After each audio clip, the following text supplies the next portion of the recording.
Grappe is seen slithering around and enters Lynn's office and asks how his day's going. Lynn is tired of having to do Chris's work and is getting quite busy. But today is the day, the coronation. After the Orc Wave ended, Proudman was a land that operated with the scale of a national budget and became comparable to the nation capital, Daybreak. Chris also brokered peace between Sir Cardo and the Eight Gates, and was looked at as the mediator between the two sides. The country signed a 10-year peace agreement. After the war, we shift to the capital and Chris is walking up to Eric, all dripped out, almost like he's the king. Eric says that Chris is the hero that saved the continent and helped this country secure peace, and as such he needs to be rewarded. Starting today, his dukedom will be recognized as a country ruled by a prince, and now Chris has been promoted to Prince of Proudman. We shift to a few months later and Grappe is freaking out over some blue spots on his body. Pixie tells him to relax, they just used too many blue herbs. It seems Pixie is experimenting on Grappe despite his concerns. He begs Chris for some help for his suffering, but Chris did promise Pixie a test subject, so suck it up, Grappe. Digo comes into the room telling Chris that the info he asked for is here, and the two leave despite Grappe's cries for help.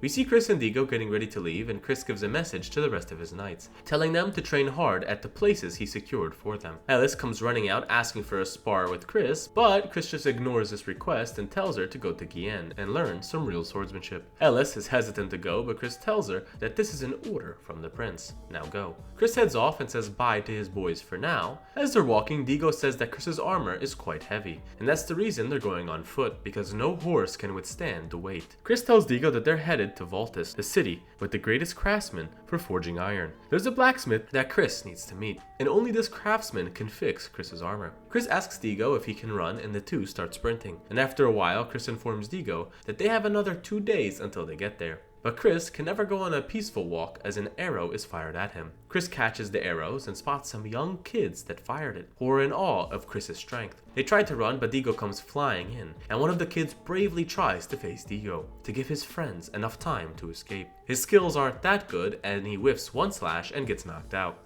The rest of the kids try to run, but Chris makes a line in the ground with his sword and tells the kids that if they pass this line, they won't be spared. The kid Digo knocked out is already almost back on his feet, and this actually surprises Digo. Chris can see that this boy is the leader and rounds the kids up. He starts to laugh. Child robbers, huh?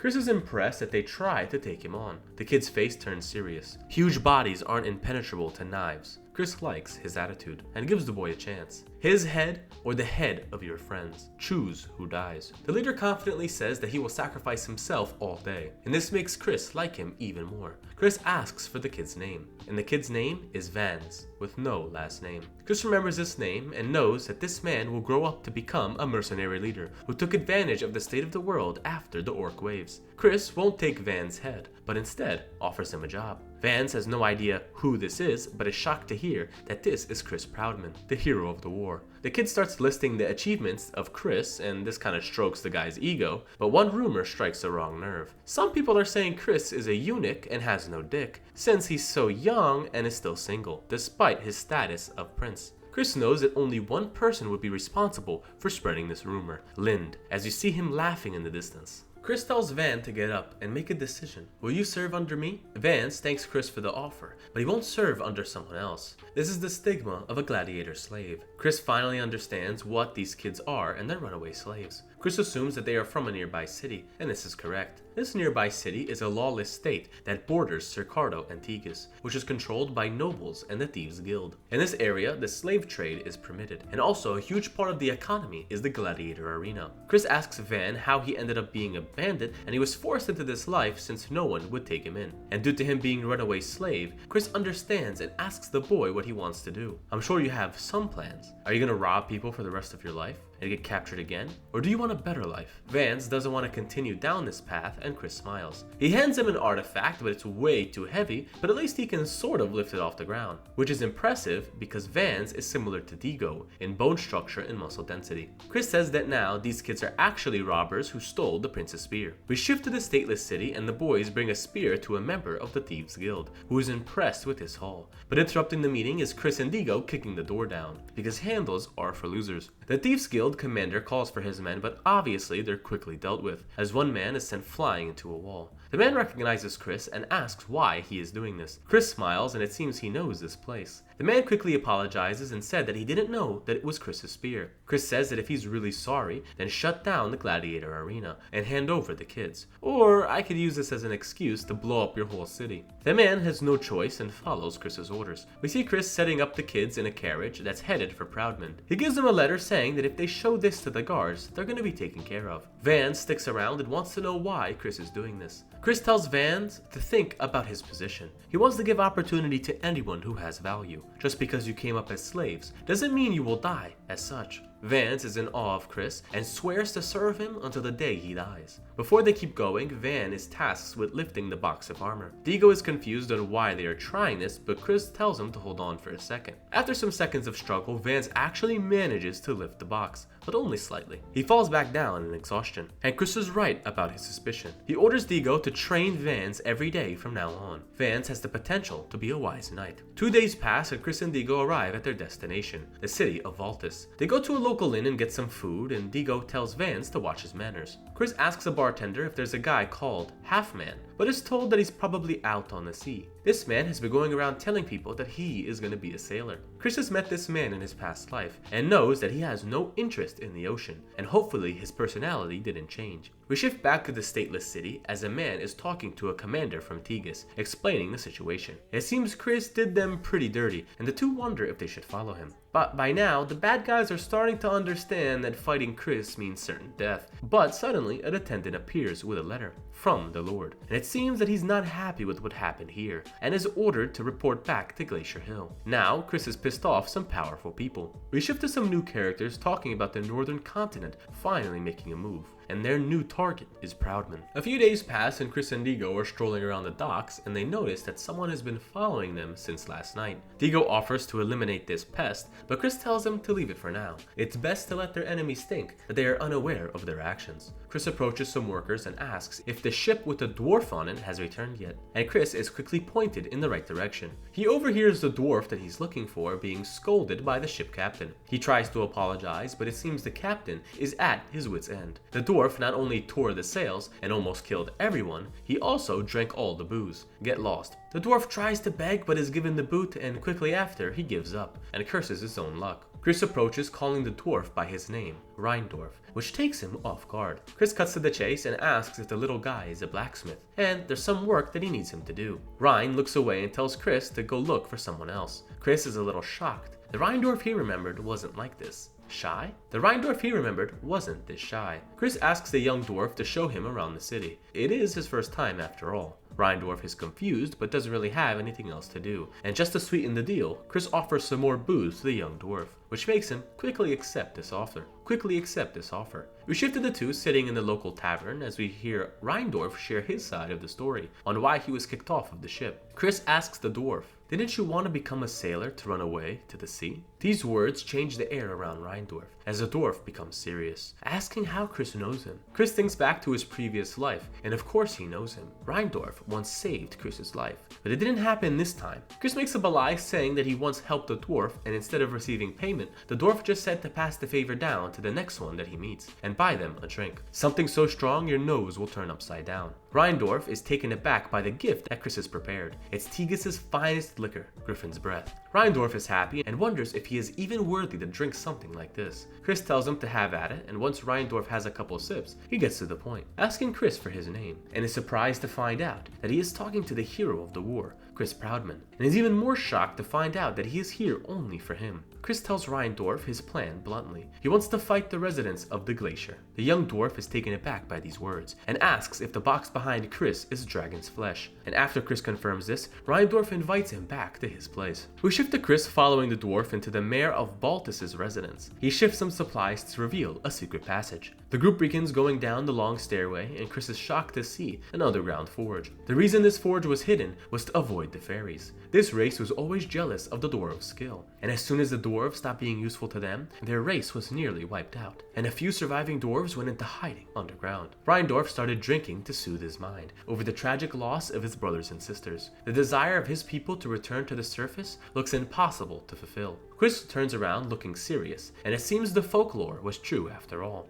We shift back to Chris's past life and he talks to Lind. Lind says that the state of the continent is a result of an elite group. The Orc Wave, the annihilation of the orcs, and all other wars were all fabricated and have a deeper motive behind them. This group was trying to reshape the world, and everyone is playing into their hands. Chris doesn't believe those words, but Lin doesn't feel the need to make Chris believe him. He goes to tell Chris a secret, but we don't see what he says. We shift back to the present as Lind is staring face to face with an elf, asking why she has come. The elf is surprised that Lind isn't flustered. Lind Sonat, you're calmer than I expected. You have the last name of the Northern Empire, the descendant of the clan exiled from the Northern Empire for not having green eyes. But I have an offer for you, Lind. Lind is not interested and tells this bitch to kick rocks, and the elf tries to convince him. If this conversation goes well, it might be possible for Lind to return if he accepts. Lind asks what the penalty will be if he declines, and the elf starts listing all the names of all of his friends in the Proudman estate. You can't protect them alone, Lind. Lind turns around in anger as the elf asks him to give up information about his comrades. We shift back to Chris telling Rindorf to come with him to Proudman. The elves won't be able to harm you there. You don't have to hide anymore. And in exchange, Chris will help him achieve the dream that the dwarves could not. Rindorf asks for a few days to think about it, and Chris agrees. In the meantime, Chris leaves his armor here, and Rindorf is amazed, and gives Chris an estimate of about 2 weeks that he will need to fix it. But it's doable.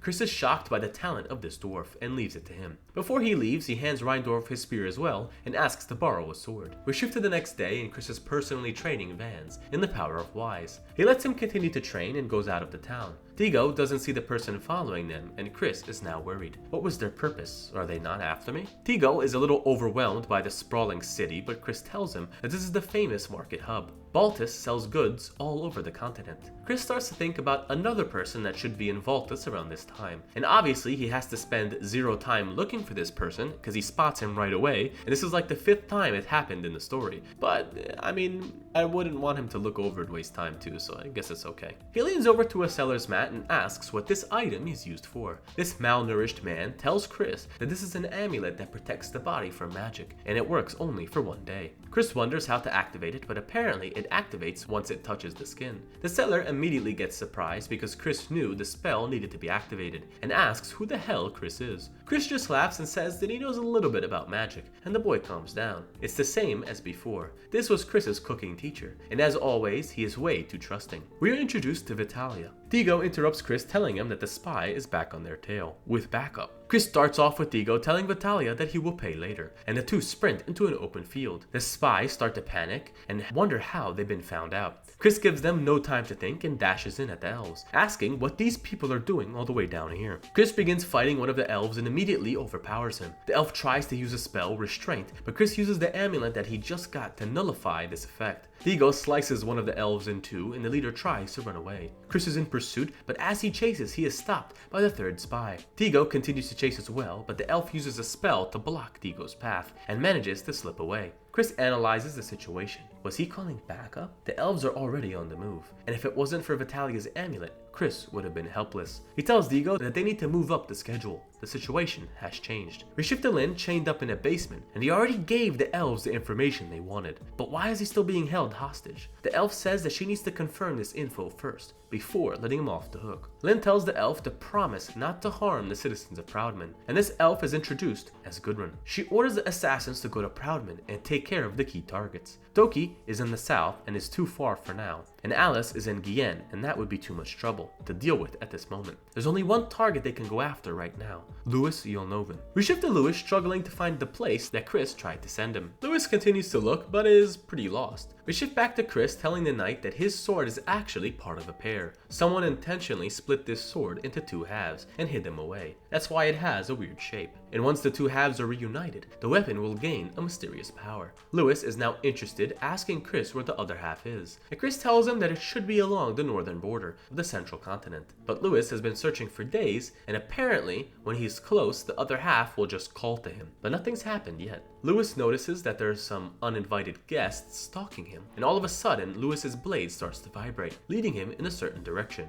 The man ends up in a mountain with a weird dungeon entrance, and there's some weird writing on the wall as well. The sword is urging him to enter. Before Louis can step inside, a huge rock golem emerges. Louis apologizes for waking this thing up, but it doesn't really care about his words and slams its fist into the ground. Louis evades, but the elves start their attack from behind. Louis curses them for being so cowardly. The elves tell Louis that his sister is dead, and this enrages the man as he kills an elf in a single slash. The elf is shocked, They were told that if they said these words and showed a sample of Agatha's hair, Lewis would become enraged. But the hair that was shown is the wrong color. Now, don't you ever say my sister's name again, trash. Don't think you will return alive. Before Lewis can deal with the last elf, the golem slams the ground hard, shattering the earth, causing the mountain to start a landslide. There's no time to evade, and the only option that Lewis has is to venture inside of the dungeon. Lewis dives inside, but sees the entrance covered with rubble. We shift back to Volus as Vitalia is waiting patiently for his payment, wondering if he's being scammed again, but is surprised to see Chris walking back up to him. As an apology, Chris wants to treat this merchant to some food and pay for the amulet. Chris sits with his cooking teacher and gives him a special dish, asking if this suits his taste. Vitalia is quite happy with this assortment of food, and it has a sharp spice that melds well with the meat. This is the most delicious thing that he's ever eaten. And ironically, this was the dish that was taught to Chris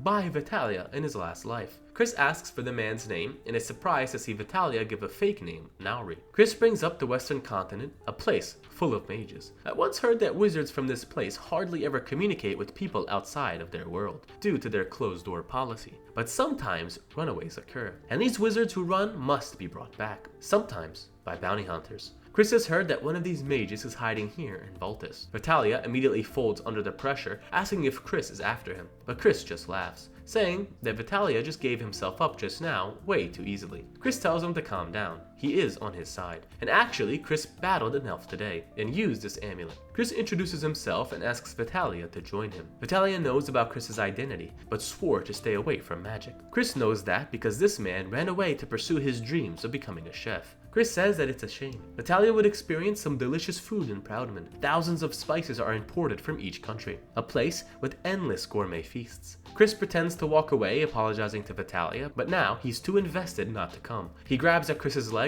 promising to serve him with all of his heart. We see Doki traveling with his brother as they are about to cross into another tribe's territory. His brother says that it's okay to enter now. crapI has been up to some diplomacy in the region, and has secured relationships with the tribe. All of a sudden, 5 armed men appear in front of Doki. The man introduces himself as Haiga, the tongueless tiger, and he isn't here to fight, but to escort Doki to his king. After a short walk, Doki enters the tent to meet Bratang, the roaring elephant, king of the current federation. The king asks Doki what brought him to the south, and Doki answers he is here to enter the Hawk's Den. Bratang grabs his axe and tells Doki that right now the tribes are not united, and the Northern Empire promised them peace, and if they refuse, they will be attacked. The elves want your head, Hawk. Bratang tells Doki to calm down though. He's gonna honor his agreement with crapI, but he can't refuse the request from the elves, so he has a suggestion. Stay here for 2 months. Doki understands and agrees, and the two bump axes, which is the most Viking shit I have ever seen. They shift to the elves meeting and they assume that Doki is dead, but for some reason the elephant tribe won't hand over the body. The lead elf knows that she can't trust the southerners, and also she can't come in contact with the assassins that she sent after Lewis. They should have been reported back already. Shortly, a knight approaches the captain, telling them that the assassins that went to Proudman have returned, and it seems they were met by Rachel and the 100 daggers, and quickly dealt with. Only one was allowed to return. The elf returns to Lind, asking when he planned this, and Lind begins to laugh, asking if this elf really thought that something like this could ruin everything that Chris built. Lind never planned to give up anyone, but I guess the jig is up. Right, Tykeal? Tykeal? Who are you talking about? And right out of the ceiling comes our favorite teacher, bashing through the walls. The elf leader is now in disarray. How did you find this place? We shift back to Lind telling crapI about his travel. He notices the strange way that Lind is talking. He is doing this due to the elf's honed hearing. Before Lind left, he winked and says he entrusts his work to Tykeal. And this was the secret message, for Tykeal to trail Lind. Back to the present, Lind is released as more elves barge into the room. Lind unsheathes his artifact, ready to show these northerners their punishment. Both sides flare up their wies and a brawl ensues. Lind connects with the leader as Tykeal takes the two underlings, but as the captain is getting focused on Lind, Tykeal hits her with a chop to the back of the neck, preventing her from using wise. Tykeal interrupted her flow, and now the situation is looking dire for the northerners, as they are sent hurling out of the building. They call for a retreat and watch on. Lind grits his teeth. The war has started, and there's nothing more for them to do. The captain elf returns to Angzing, apologizing for her mistakes. Angzing tells her not to worry, as he thinks that Chris is more powerful than he once thought, and he can even neutralize magic. Another report tells the leader that Chris is on the move, headed towards Wixus. These words intrigue Angzing. That's right, Wixis. He hired a mage and used the talisman to counteract magic. If Chris manages to connect with the mages, this will be trouble. Angzing summons Gadrin and tells her to take the Shadow Crass, the Northern Empire's magical assassination unit, and to hunt down Chris right away, before he can reach Wixis. We see Chris traveling with his new companion, and we shift back to their original conversation, as Vitalia tells Chris that he is being hunted for leaving Wixis, and if he is caught, he will never be able to use magic again. Vitalia asks Chris to please sneak him in to meet with his master for permission. But the issue is that Vitalia is returning as a fugitive, and it might not be all sunshines and rainbows. But it's okay, like always, our boy Chris has a plan. And of course, we don't know what this plan is. Back to the present, Chris is running but thinking about his strategy. It's gonna be close. We shift to Gadrin taking the assassination unit to find Chris. They need to end him now. If he gets to Wixis, it'll be too late. We shift to Ellis and Guillen having a friendly spar, and of course Guillen is showing her who's boss. Ellis begs for another round, but Eloan arrives with a letter for Guillen. He reads it and immediately tells Ellis to return to Proudman. Guillen has his own mission. He tells Eloan to gather the Knights of Ludwig. We shift back to Angzing, who has Guillen and his knights approaching their border, and they're setting up lodging. We see some Northern Empire scouts approach the group asking why they are here. Guillen walks up to them asking what the problem is. This is still Circardo territory. The scouts try to talk shit, but Guillen fires up his aura, scaring the shit out of them, and tells them that the next time they appear in front of him like this, they're gonna die. Thinks on this peculiar situation, and assigns some guards to keep watch. Back to Gadron and the assassins, they're in hot pursuit, as one of the knights activates a special wise ability, which allows him to see Chris's position.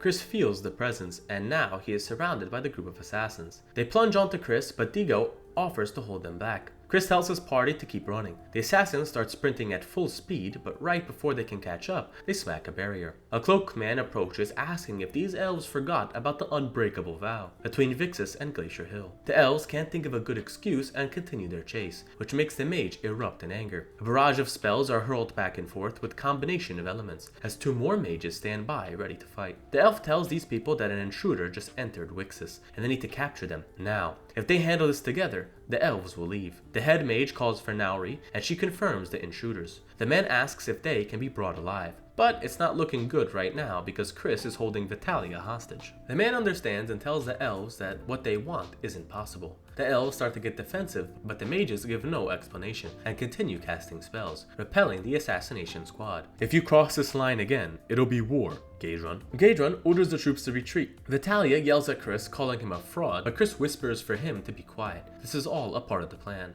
Chris starts to negotiate with the mages, asking for payment for this captured mage. He doesn't trust that he will be paid. The mages agree and release the fog surrounding Chris, telling him to follow close. The group walks and Vitalia greets Nauri. The man tells him to shut it. You're not the friend I once knew. Until the council passes judgment, you are nothing more than a fugitive. The group arrives at Wixis Square and a barrage of lights appear. Chris gets defensive, but the group of mages tells him to stand down. Ectalia, the master of Wixis, appears. He sees the weird group of bounty hunters comprised of two wise knights and a boy, and Vitalia looks too well fed to be a hostage. It seems he was treated well. Chris is surprised that his plan has already been seen through and stops this little charade. Chris introduces himself as Chris Proudman and gets to the point. The King of the North is trying to take over the continent. Ectalia is shocked and asks Chris for proof. Nauri informs the master of what just happened at the border, and they've been in pursuit for some time. Chris tells Ectalia that if his country falls, Wixis will be next. Chris asks the mage, Vitalia, to accompany him to the north and deal with the situation. Ectalia asks if this is true, and his old friend Nauri thinks something is off.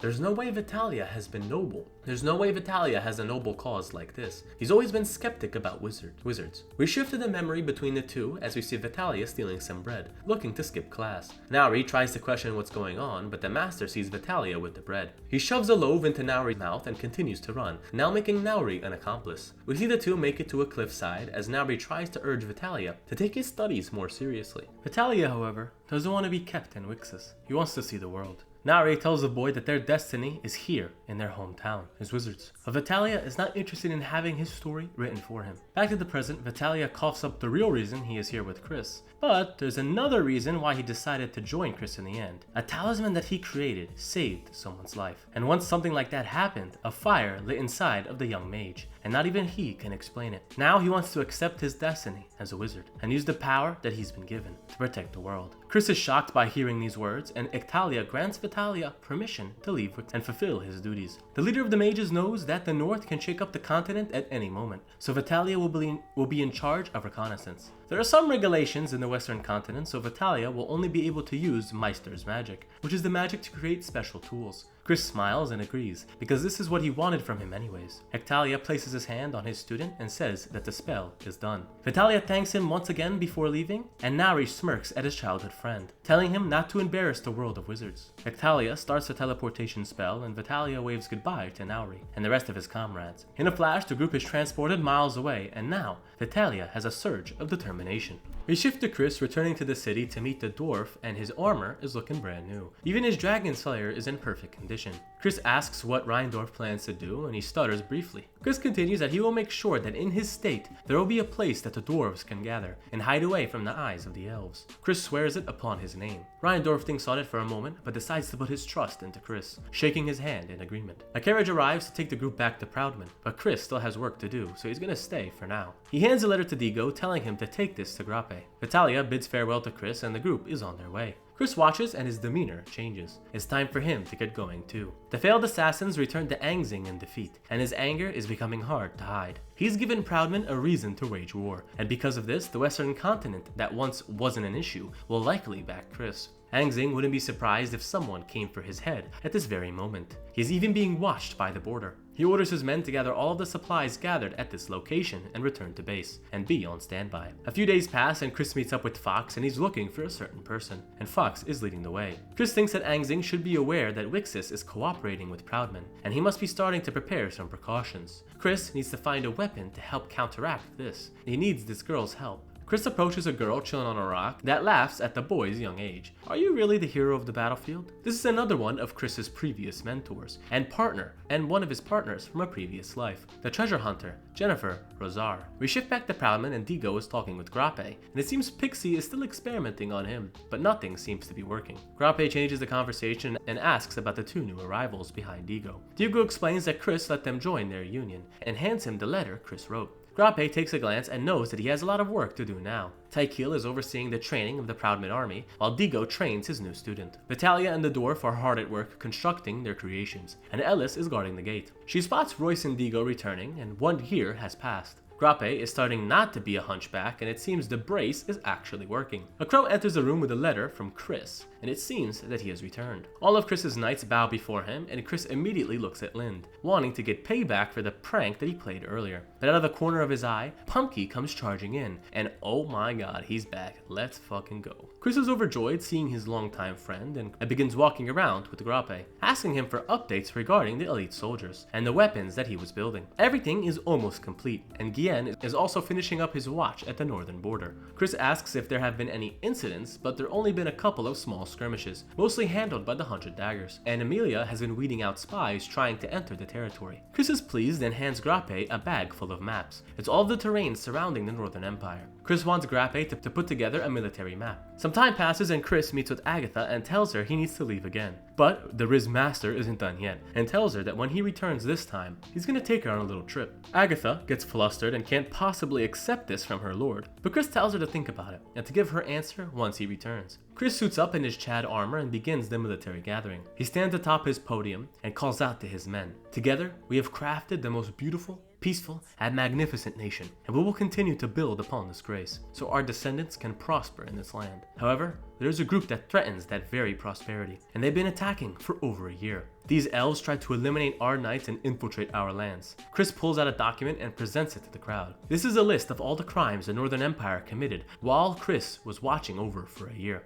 Threats, bribery, assassinations, countless clans and countries have been oppressed by these people. The dark clouds are threatening to overtake not only our kingdom, but the entire continent. Rise, my warriors. It's time to put an end to this tyranny. I, Chris Proudman, declare war with Glacier Hill and the Northern Empire. At the Northern Empire border, the elves see some dust gathering in the distance, and are in awe to see Chris leading his army to their very gates. Lind orders his archer units to take aim, and they start firing, unleashing a volley of deadly fire onto the northern soldiers. Chris orders his men to charge, and Angzing gets the news that they are under attack. It seems the war has finally reached its pinnacle. Chris Proudman. Digo, in his new badass armor, starts mowing down soldiers, and even breaches the castle wall. Soldiers begin rushing in, and Digo uses a strange magic device in his hand to relay information. Gien, Ellis, and Doki all use the same device to signal there are breaches in the wall as well. Gudrun tries to defend, but her comrade tries to tell her that all is lost. They need to retreat. Gudrun is baffled. Proudman is strategically striking their weak points, almost like they know their movements. What the hell is going on? Chris relays his orders to keep advancing, and with Vitalia's stone attached to everyone's gauntlets, this is going to allow some long-distance communication. Chris smiles, and the battle is in his hands. Gudrun orders his troops to retreat, and Chris's men are being held back. He orders for the heavy armor unit to advance into the archer fire. They begin scaling the hill, and the northern archers try to defend, but retreat quickly after.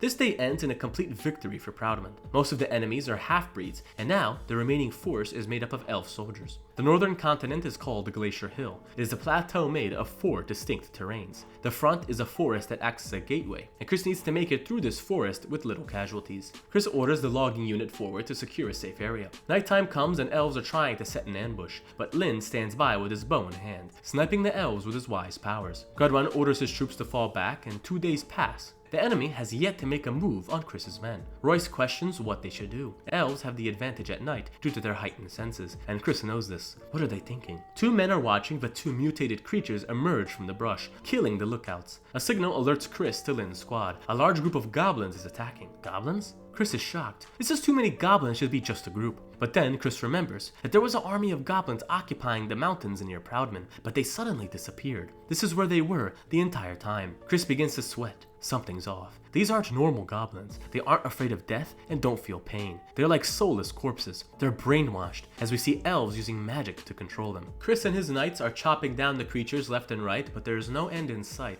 Lin tries to see a way to end this, but looks deep into the trees to see Gudrun controlling the goblins with her eyes. Lin relays this information and asks for Ellis's unit to support, and they go for the elves. Gudrun is informed of this attack, and Ellis and Lind team up to try and kill her. Ellis asks if he is seeing anybody, and maybe after the war, they can go on a date. Lind is absolutely stunned, telling Ellis that this is not a good time for jokes. Ellis tells Lind that she isn't joking, and Lind isn't too shabby, and is pretty fit to be her husband. Lind gets flustered, but the battle takes back his focus. He tells Ellis that they'll talk about it after this. The enemy tries to retreat, and Lind calls for his bow. His wise has a limit, and although he's not as strong as everyone else, Lind has developed his very own secret weapon, steel arrows that the dwarf helped him craft. Lind is putting all of his power into this shot. Hurricane Arrow. The shot is sent at incredible speed, and it strikes Gudrun, taking half of her body with it. Gudrun watches her sister be taken apart by the arrow, and now Ellis catches up. Gudrun tells the troops to run away as she engages Ellis, but her weapon is quickly launched into the air, as the difference between the two shows. Before Ellis can make the finishing blow, Gudrun throws a smoke bomb, but from the smoke, Lind appears with Rold's artifact, telling the girl he won't miss this time, and slices her head clean off. Lin reports back about the death of the enemy commanders. 2 more days pass and the goblins were dealt with, but Proudman has suffered considerable damage, and all they have to show for it is 2 commander elves. The main force hasn't even been sent out yet. Chris tells his men to prepare. The battle isn't over. Angzing asks one of his men if the reinforcements are coming. A messenger came today and it seems they will arrive on time. Tells Haling to get ready. There is a mission. Angzing tells his oldest daughter Padron to prepare, because now is the time for her to avenge her sisters. Chris scales the forest and sees a massive field of snow, the White Lands. The elf army stands across with weaponized mantises, and Chris finally sees the main force, and the battle commences. Tigo is ripping the elves to shreds, but both sides are sustaining damage. Doki slashes his axes down into a mantis, and the battle is becoming intense. One of the commanders is sure that this will be a victory, but out of the corner of his eyes is the general of Tigus, ripping apart the Proudman army. Abel smiles, and finally it's his time to kill Chris Proudman. Man, these guys can't fight fair, but I guess it's even if you think about it, because Chris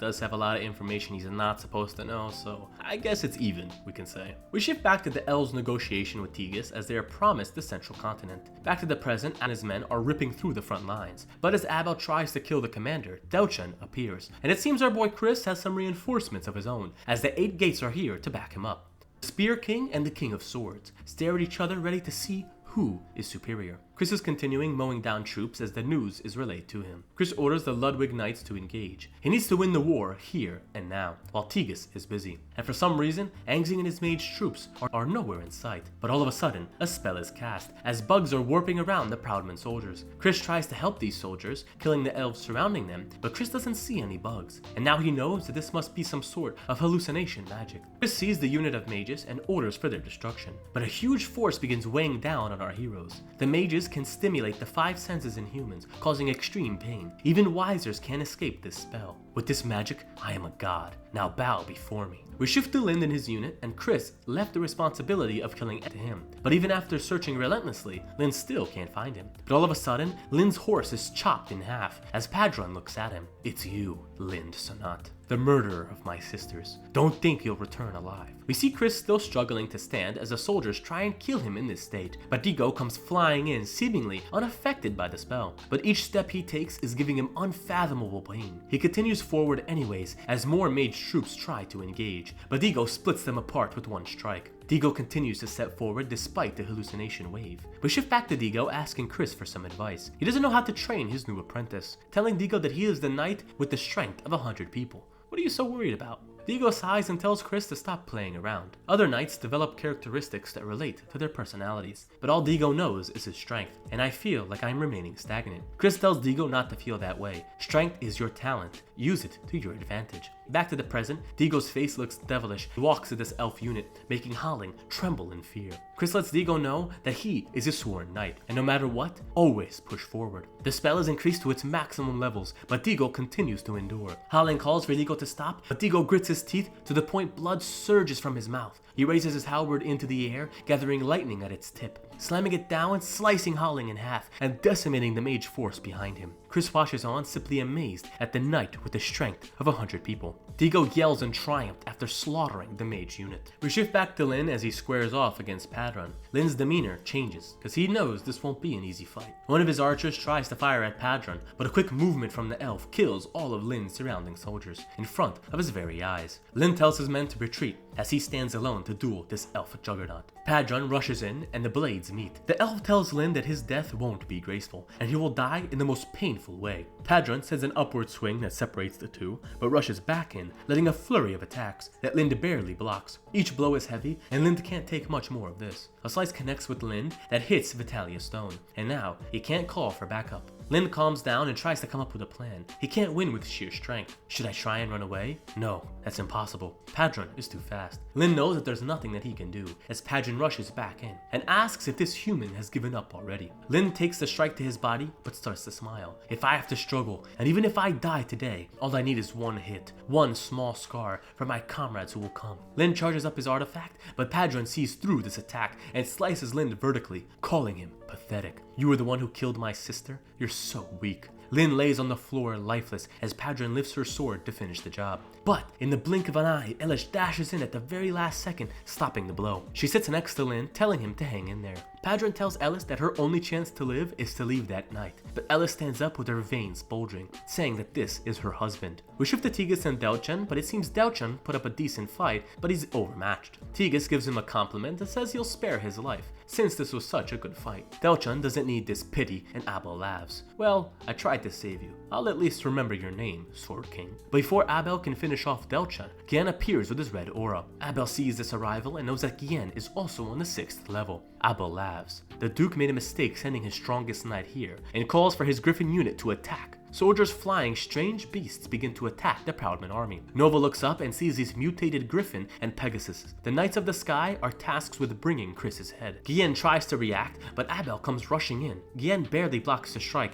and Abel tells him not to get distracted. Your focus is on me. Back to Ellis and her fight with Padron, they're exchanging blows, and both of them are feeling the effects of the battle. Ellis tries to stab at the elf, but it misses. Lind begins to stand up again despite his grave injuries. He looks over at Ellis as the rescue squad moves to pick him up. Padron sees this happening and doesn't want to let Lind escape, but Ellis blocks Padron's path. The two continue their duel, but Ellis is continuing to get faster with each swing. We flash back to Ellis and her father, and Ellis feels like she's hitting a brick wall. She's sparring again but isn't making any progress. Tykiel asks his daughter why she wants to be strong. Ellis responds saying that she just wants to defeat the enemy, that's why. But this makes Tykiel laugh. If that's it, then you still have a lot of room to become stronger. And back to the present, Ellis finally understands what her father meant. And now, she's not swinging her sword just to kill the enemy, but for Lind. She continues her barrage and gets into her stance. 8 wings appear from her back, and she uses her ability, the Sword of Speed. She dashes past Padron, ripping her apart, taking one arm clean off. Ellis knows now that she is fighting to protect the people precious to her as her sword glares from her eyes. Chris rushes to Digo asking if he's okay as Royce holds him up. But to Chris's surprise, the Sky Knights start their assault on Chris, killing his men. Chris is shocked by seeing Tegus' troops, and Chris watches his men die horrible deaths by fire. He grits his teeth and tells Vans to collect all of the spears from the ground. The Sky Knights are starting to get cocky, but a blue aura fills the sky as Chris starts sniping them one by one. Chris is throwing spears using his wise energy. The Sky Knights spot Chris and attack as one, but Pumpkin wasn't slacking off either, as a huge fire breath separates the two groups. Chris stands in a stance gathering his wise energy, and the Sky Knight captain is in awe of Chris's aura. We flash back again to Chris with his treasure hunter mentor, looking down the ominous cave. Chris overhears his mentor telling him of the horrible creatures that live down here, but to Chris, this is the perfect place to train. He tells Jennifer that if he doesn't return in 3 months, consider me dead, and leaps into the pit despite his mentor's warning. Chris lands at the bottom as the horde of creatures start to surround him. In complete darkness, Chris welcomes the challenge. He was starving as well, and he wasn't playing around in this last year. Chris's energy overflows onto the spear, and he surpassed his limits yet again, a level that only appears in stories, level 7 wise, Sight. Chris lets off his move, Thunder Spear, clearing the Sky Knights and the clouds around them. Some Sky Knights survive as Chris begins to mock them and continues his assault. The enemy troops start to lose morale, and Digo and Royce join in on the fight. The Sky Knights are starting to get pushed back. Vans uses his wise to slice fire that is approaching Chris. Chris compliments the young knight as he charges another spear. One of the Sky Knights charges up his aura, ready to kill Chris, and charges at him, but Pumpkin blocks his path. Chris yells for Pumpkin to get out of the way, but the wolf's mark lights up, and its body turns bright yellow, and with one claw attack, Pumpkin eviscerates the wise knight. Chris is amazed. Pumpkin's whole body turned golden, and this must be his awakening, and I'm fucking hyped. Pumpkin just went Super Saiyan, let's fucking go. The knight tries to fly away with one arm missing, but Pumpkin blocks his path with his fire breath. Chris stands there mocking the knight, who dared to join the wrong side. Chris tells this man to atone for his sins, even in hell. He unleashes his Thunder Spear and disintegrates the Sky Knight. Olgadin has fallen, and the Sky Knight's morale is shattered, and they begin their retreat. Chris's wise levels to 78, but the battle isn't over. Him and his knights continue to slash down the enemy, but everyone is getting tired. We see Digo about to collapse, and Chris knows that they need to finish this now. A wizard unit appears in front of Chris out of nowhere, and Chris knows that Angzing might be with him. An owl spots Chris and says the target has been found, and the trap is sprung, and Chris is teleported to a different location, surrounded by mages. Angzing tells Chris that finally they meet. And alright guys, that is the end up to chapter 135, and at the time of this recording, that is the last chapter that I have available to read. They took a little bit of a break in February, so I think they're starting up again. They're gonna release a chapter probably the week after I release this, but I don't think this whole war arc is gonna end for probably another like 10 or 15 chapters, so unfortunately we're gonna have to wait for them to pump it out. But as soon as it's all wrapped up, I'm definitely gonna make a recap on it. I thought I'd leave a little bit of my own personal thoughts on the story so far. I'm definitely loving it. I do think the writing is getting a little sloppy in the whole grand scheme of things. It is moving very fast. I felt like towards the beginning, Chris's growth was very slow and steady, and you kind of were there at every stage, and now a lot of weird shit's happening. I mean, it's cool, don't get me wrong, but the story definitely isn't perfect. But regardless of that, I still love it. Chris is an awesome main character. All the protagonists in the story are all awesome. The villains are awesome, but I'm just excited to see what we got in store. I mean, Abel is fighting Yen, which is probably one of the coolest fights we're gonna get to watch. It might be up there with Rold and Chris's fight. We'll see. Chris, I don't know how he's gonna get out of this trap. I mean, we're gonna have to find that out. And yeah, I hope Lynn's not dead. I can't forget about him. Like, if anyone was gonna die, I was like praying it's not Lynn. I need to see him with Ellis, man. Like,